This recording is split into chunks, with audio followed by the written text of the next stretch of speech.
जय हिंद दोस्तों। IAS YouTube channel पर कैरियर सीएस यूट्यूब चैनल पर आप सभी दोस्तों का स्वागत है।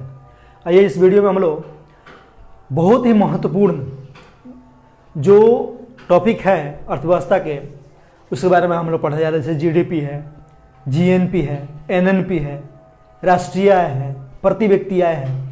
इस सब से हमेशा प्रश्न रहता ही रहता है और ये इतनी महत्वपूर्ण टॉपिक है कि इसकी बात की पुष्टि हो रही है कि सीजीएल में इसे मतलब हर बार प्रश्न इससे रहता ही रहता है। ये बात मानना है। आइए आप सबको हम इस बारे में बता रहे हैं। चलिए देखिए, जीडीपी के बारे में पहले चर्चा करते हैं, ठीक है। जीडीपी जो है इसका मतलब होता है ग्रोस डोमेस्टिक प्रोडक्ट, ठीक है, सकल घरेलू उत्पाद, ठीक है दोस्तों। एकदम रिलैक्स में पढ़िए, हम समझा रहे हैं, समझिए, ठीक है।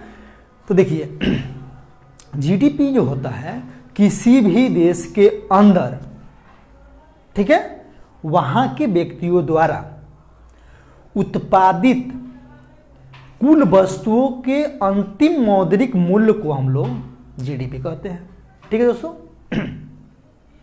इसका जो है जो डाटा जो है वो जारी करता है केंद्रीय सांख्यिकी संगठन, ठीक है, जो भारत सरकार का गृह मंत्रालय है उससे यह संबंधित होता है, ठीक है। गृह मंत्रालय के अंतर्गत ही केंद्रीय सांख्यिकी संगठन आता है जो इसका निर्धारण करता है जीडीपी का, ठीक है। इसके बाद आता है दूसरा टॉपिक जो हम लोग का है जीएनपी, ग्रॉस नेशनल प्रोडक्ट, सकल राष्ट्रीय उत्पाद, ठीक है। सकल राष्ट्रीय उत्पाद जो है देश के नागरिकों द्वारा देश या विदेश में उत्पादित अंतिम वस्तुओं के मौद्रिक मूल्य के कुल योग को ही कहते हैं, ठीक है, ठीक है दोस्तों। इसके बाद हम लोग आते हैं आपको जीएनएनपी, नेट नेशनल प्रोडक्ट, ठीक है। इसमें क्या होता है ये समझने वाला टॉपिक है। हमने पढ़ा जीडीपी, जीएनपी। जीडीपी जो होगा देश के अंदर आपको हो गया, आपको जीएनपी जो हो गया देश के अंदर भी देश के बाहर भी दोनों जगह होता है, ठीक है।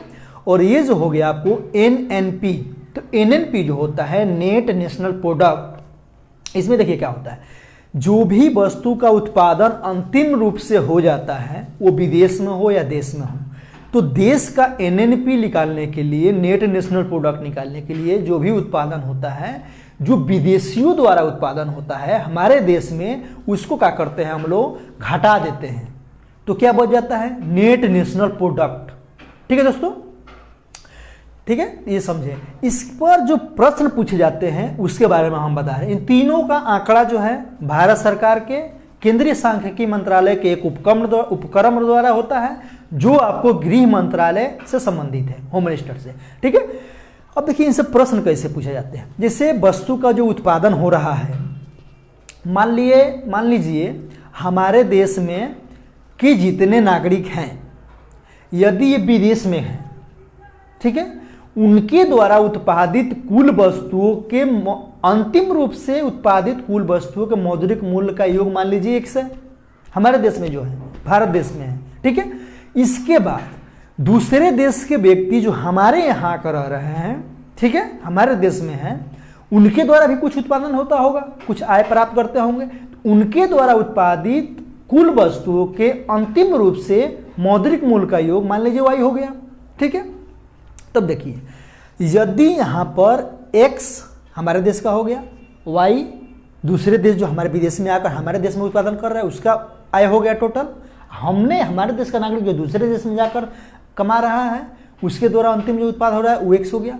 अगर यदि हम x माइनस वाई घटाते हैं, ठीक है, x हमारे देश का, y दूसरे देश विदेशी जो हमारे देश में आया है, अगर x माइनस वाई घटाए, x यदि पॉजिटिव आ गया, इसका मतलब क्या होगा कि हमारे देश का जो नागरिक है वो दूसरे देशों में ज़्यादा है, ज़्यादा संख्या में है, ज़्यादा का उत्पादन वहाँ पर कर रहे हैं, तो इस स्थिति में हमारा जो देश हुआ जो विकासशील होगा, क्या होगा, विकासशील होगा, विकसित नहीं है हमारा देश।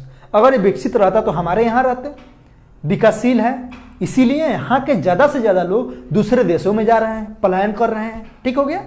अगर x माइनस वाई पॉजिटिव आता है तब।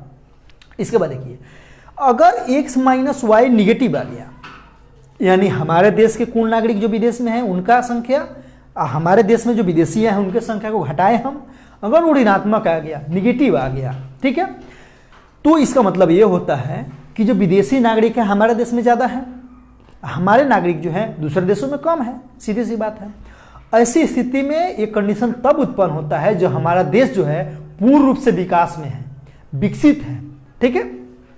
ये विकसित का इस प्रश्न पूछा जाता है धनात्मक ऋणात्मक कर कर, पॉजिटिव निगेटिव, ठीक है। वैसे ही स्थिति एक और प्रश्न इसमें आता है, जब x माइनस वाई यानी हमारे देश वाले दूसरे वाले उसमें से घटाएं हम, अगर वो 0 आ गया तो ऐसी स्थिति में है कि अर्थव्यवस्था पूरी तरफ से बंद है, ठप पड़ चुकी है अर्थव्यवस्था, ठीक है। ऐसी कंडीशन इतिहास में बहुत बार देखे जा चुके हैं। जैसे आप लोग जानते होंगे विश्व आर्थिक मंदी 1929 ईस्वी में आई हुई थी, अभी जो कोरोना महामारी 2019 में आ गई, 2020 में देखे आप उसका प्रकोप, अप्रैल से अभी अगस्त तक, ठीक है। तो इस समय क्या था, अर्थव्यवस्था एक तरह से पूरा एकदम 0 पर आ गया था, x माइनस वाई यहाँ पर क्या आ रहा था, 0 आ रहा था, यानी पूरी दुनिया की अर्थव्यवस्था क्या हो चुकी थी, पूरी ठप हो चुकी थी, बंद हो चुकी थी। तो ये प्रश्न पूछता है कि पॉजिटिव हो, निगेटिव हो, उसको क्या हो, आपको 0 हो, तीनों कंडीशन आते हैं, ठीक है दोस्तों। तो आप लोगों ने समझा, जीडीपी समझा, जीएनपी समझा, एनएनपी समझा। उसके बाद हमने x माइनस वाई करके धनात्मक बताया, धनात्मक आया तो हम विकासशील, अगर x माइनस वाई ऋणात्मक आया तो ऋणात्मक आया तो हम विकसित, x माइनस वाई अगर 0 आया तो पूरी तरह से अर्थव्यवस्था सब बंद है, ठीक है। ऐसे कई कंडीशन उत्पन्न उसके बारे में बताया 1929 2020, ठीक है, पूछा जाता है। तो यहाँ पर आप तीनों समझ गए, इनसे जो प्रश्न आता है यही आता है, ठीक है। जीडीपी जो घर एकदम अपने देश के अंदर, जीएनपी जो हुआ राष्ट्रीय ग्रोस नेशनल प्रोडक्ट, राष्ट्र यानी जो विदेशों में उत्पादन किए अपने देश में उत्पादन किए वो भी हो गया। एनएनपी क्या होता है, जो विदेशी आकर भारत में उत्पादन किए उसको हम लोग हटा देते हैं तो नेट नेशनल प्रोडक्ट आ जाता है, इसके बारे में बता दिए। ये तीनों क्लियर होगा, जो प्रश्न पूछता है उसके बारे में बता दिए। अब आते हैं हम दो और बात जो है राष्ट्रीय आय और प्रति व्यक्ति आय, ठीक है। आपको दोस्तों हम बता दें कि भारत के वयोद्ध वृद्ध पुरुष कहे जाने वाले दादा भाई नौरोजी जो राष्ट्रीय आय और प्रति व्यक्ति आय का एकदम सटीक परिभाषा दिए, ठीक है, उसके बारे में हम बता दें। देखिए राष्ट्रीय आय जो है किसी भी देश के अंदर, ठीक है, एक वर्ष के अंदर उत्पादित कुल वस्तुओं के, अंतिम रूप से उत्पादित कुल वस्तुओं के मौद्रिक मूल्य को क्या कहेंगे हम लोग, राष्ट्रीय आय कहेंगे, ठीक है। और इसके बाद जो आपको आता है क्या बोलते हैं उसको, ये भी राष्ट्रीय आय जो है ये भी केंद्रीय सांख्यिकी संगठन, आपको गृह मंत्रालय इसको भी जारी करता है। आपको आता है हम लोग प्रति व्यक्ति आय। तो देखिए प्रति व्यक्ति आय जो है किसी भी व्यक्ति में जितने भी लोग रह रहे हैं वो कितना उत्पादन किए उनका सबका योग, अब बटा कितना उनकी जनसंख्या है उसको बाटा में रखते हैं, उसको भाग देते हैं, ठीक है। वही क्या बताता है हम लोगों को, प्रति व्यक्ति आय, उस देश की प्रति व्यक्ति आय बताता है हम लोगों को। जहाँ तक भारत देश में हम लोग आते हैं प्रति व्यक्ति आय को लेकर, तो हरियाणा जो स्टेट है उसका प्रति व्यक्ति आय जो है 1 नंबर पर है, ठीक है। ये अधिक दिनों से चलता आ रहा है, ठीक है दोस्तों। तो आप लोगों को इस वीडियो में हमने बताया, जीडीपी बताया, जीएनपी बताया, एनएनपी बताया, राष्ट्रीय आय बताया, प्रति व्यक्ति आय बताया, और इससे जो बात पूछी जाती है उसके बारे में हमने आपको प्रश्न कैसे पूछे जाते हैं उसके बारे में बताया। ज़्यादातर जो है राष्ट्रीय आय प्रति व्यक्ति आय के बारे में पूछा जाता है, इसके बारे में कौन सर्वप्रथम बताया, दादा भाई नौरोजी बताया। इसकी परिभाषा में से कुछ पूछे जाते हैं कि इसका ये डेफिनेशन है। तो राष्ट्रीय आय जो हो जाता है 1 वर्ष के अंदर जो उत्पादित कुल वस्तुओं का मौद्रिक मूल्य का योग हो जाता है। आपको जो होगा आपको प्रति व्यक्ति आय क्या होते हैं, कुल उत्पादन बाई कुल जनसंख्या प्रति व्यक्ति आय बता देता है, जीडीपी जीएनपी, और उसके बारे में जो 3 फार्मूला हमने आपको अच्छा से समझाया।